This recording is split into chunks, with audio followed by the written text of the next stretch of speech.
Mwaramutse, Yesu ashimwe. Ni kuri gusenga mama Ebenezer. Karibu dusenge.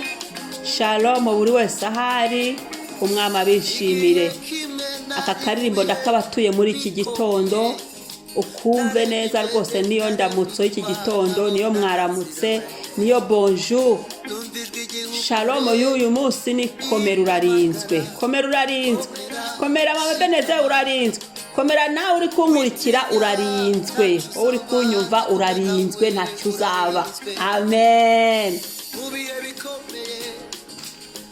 Ruhande rwawe ntacyo uzaba, ndi kumwe nawe urarinzwe.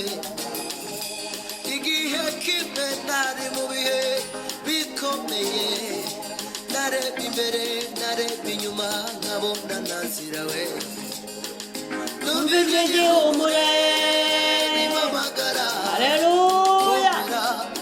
Komera muvandi, komera nshuti ya Yesu, komera mukundwa wa Yesu, komera. Mu bihe bikomeye ndi mu ruhande rwawe ntacyo uzaba, ndi kumwe nawe urarinzwe. Shikame niyo mwana wanjye, ntacyo uzaba, ndi kumwe nawe urarinzwe.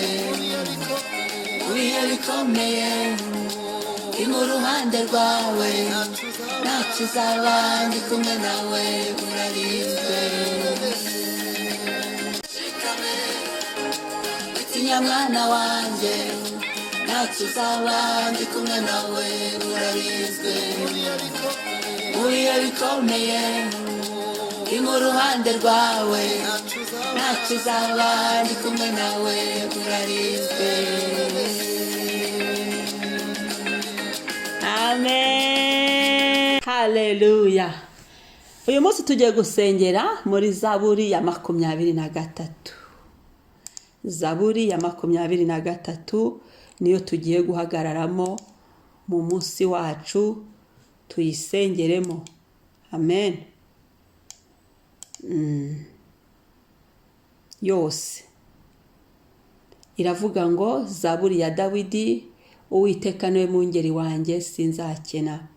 Andyamisha mu cyanya cy'ubwatsi bubisi, anjyana iruhande rw'amazi adasuma, asubiza intege mu bugingo bwanjye, anyobora inzira yo gukiranuka kubw'izina rye. Naho nanyura mu gikombe cy'igicucu cy'urupfu, sinzatinya ikibi cyose, kuko ndi kumwe nawe. Inshyimbo yawe n'inkoni yawe nibyo bimpumuriza. Untunganiriza ameza mu maso y'abanzi banjye, unsiza amavuta mu mutwe, igikombe cyanjye kirasesekara. Ni ukuri kugirirwa neza n'imbabazi bizanyomaho iminsi yose nkiriho. Nanjye nzaba mu nzu y'Uwiteka iteka ryose ngushima.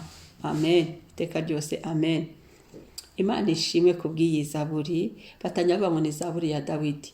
Dawidi ntakiriho, hano urashyiramo amazina yawe, nanjye mama Ebenezer ndashyiramo izina ryawe. Ni Zaburi yanjye, ni Zaburi yacu tugiye guhagararamo. Ubwire Uwiteka ngo icara Uwite nkubwire, ndatura ku munsi wanjye. Uyu munsi ndabivuze, ndabihamije, byandikwe mu kirere cyacu. Tugiye gusenga. Haleluya.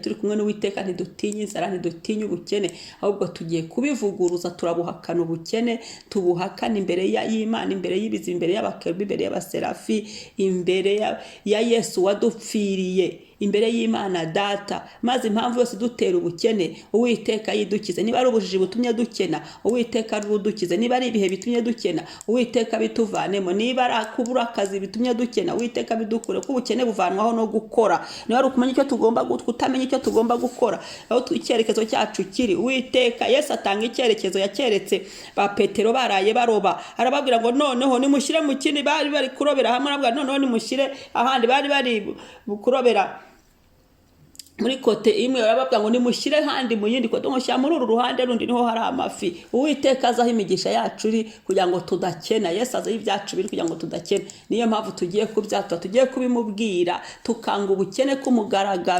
kumugaragaro muri iki gitondo, tukabwira Yesu ngo tujyane mu cyanya cy'ubwatsi bubisi. Karibu dusenge Imana.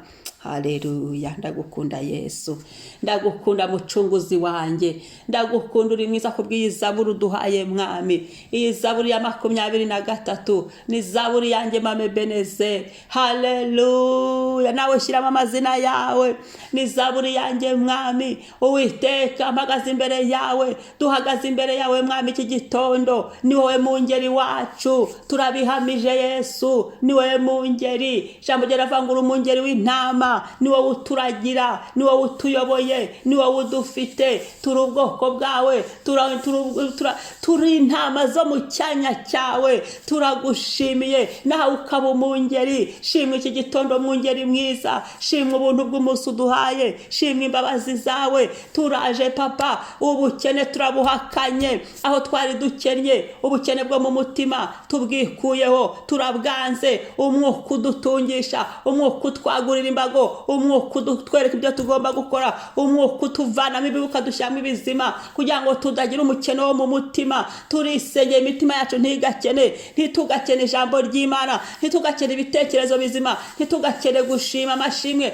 ntitugakene ibitekerezo byiza, ntitugakene inama nziza, ntitugakene inshuti, ntitugakene abantu. Hoya, turabihakanye. Ahubwo udutungisha mu mwuka no mu mubiri, udutungishe mwami, uturyamishe mu cyanya cy'ubwatsi bubisi, hahandi heza, hahandi hari imigisha yacu. Utujyana hari imigisha yacu, tujyane ku misozi iriho imigisha yacu, tujyane ku misozi iriho amasezerano yacu, utujyane mu nzira zirimo amasezerano yacu, mu cyanya cy'ubwatsi bubisi, aho tubasha kurishiza tukarya tugahaga, aho tubasha kunguka, aho tubasha kugira ubumenyi, aho tubasha kujijukira, aho tubasha guhindukira. Haleluya.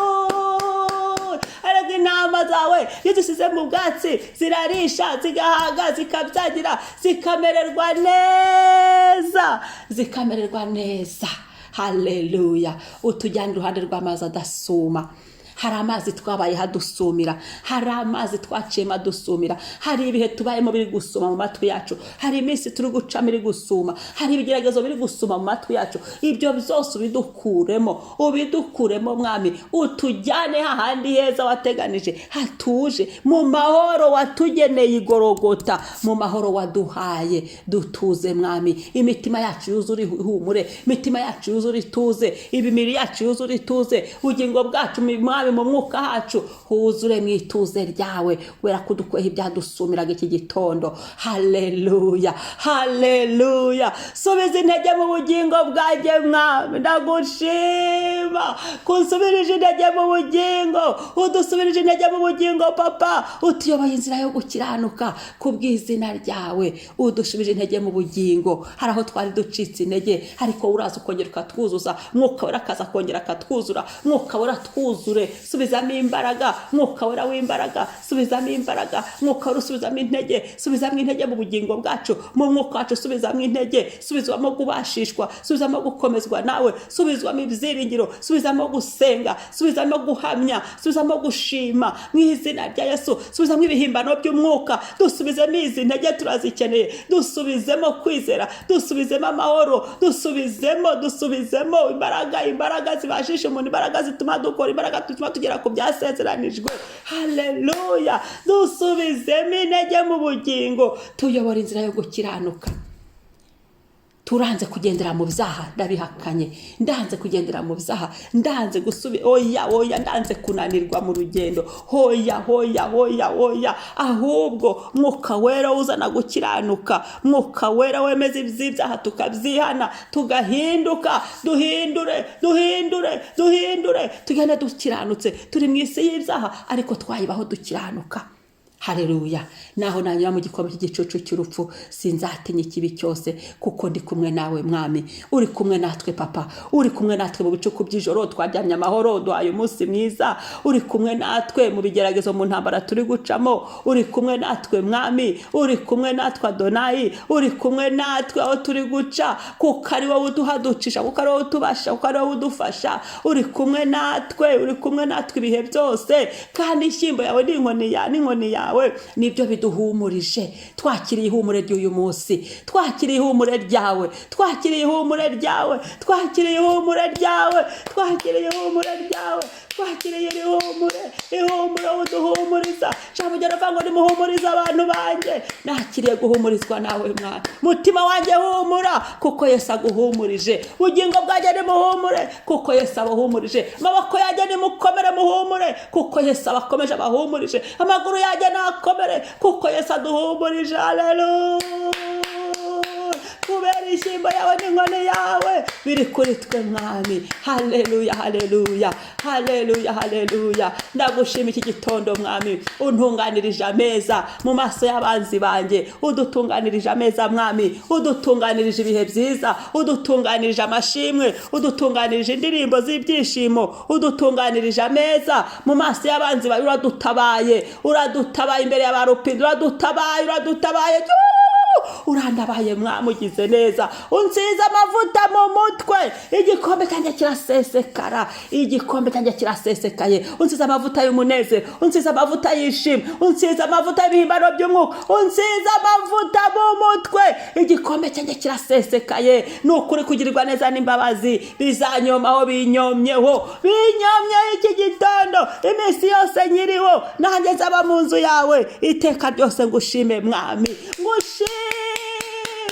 Urakoze papa, urakoze Adonai kubw'imbabazi zawe utugiriye. Urakoze Yesu kineza yawe itwomyeho. Twakiriye neza yawe uyu munsi, twakiriye imbabazi zawe uyu munsi ku mazina yacu, mu buzima bwacu, mu mibereho yacu. Kuri uyu munsi ineza yawe yomatane natwe, imbabazi zawe ziduherekeze, ubuntu bwawe buduherekeze iminsi yose uduhaye yo kubaho. Uyomekayo ijyemo ineza yawe, ijyemo imbabazi zawe. Ibindi byari birimo tubikujemo imbabazi zawe, tubikujemo ubuntu bw'igorogota. Natwe tuzajya tugushima mwami, tuzajya tuba mu nzu yawe tugukorere, tukuvuga, duhamye neza, duhamye ubuntu tugiriye, duhamye aho wadukuye, duhamye ibyo ukoze. Tuvuga ukuntu uri mwiza, tuvuga ukuntu uri rubasha, tuvuga ukuntu uri Elishadayi, tuvuga ukuntu uri igisubizo cyacu, tuvuga ukuntu uri Imana itanga ihumure, tuvuga ukuntu uri Imana itegura ameza umuntu akanezerwa ukadushimisha. Tuvuga ukuntu dusize amavuta yo kwishima ukaturutisha bagenzi bacu. Tuvuga ukuntu dusize amavuta yo kuberwa,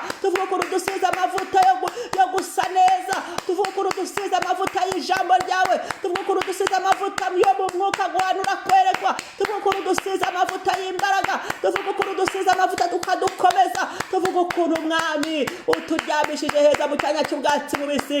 Tuvuga ukuntu mwami udusanye mwami ukatugirira neza, igikombe cyacu kigasesekara. Tuvuge ku mbabazi zawe twiboneye, tuvuge ku mirimo yawe twiboneye n'amaso yacu.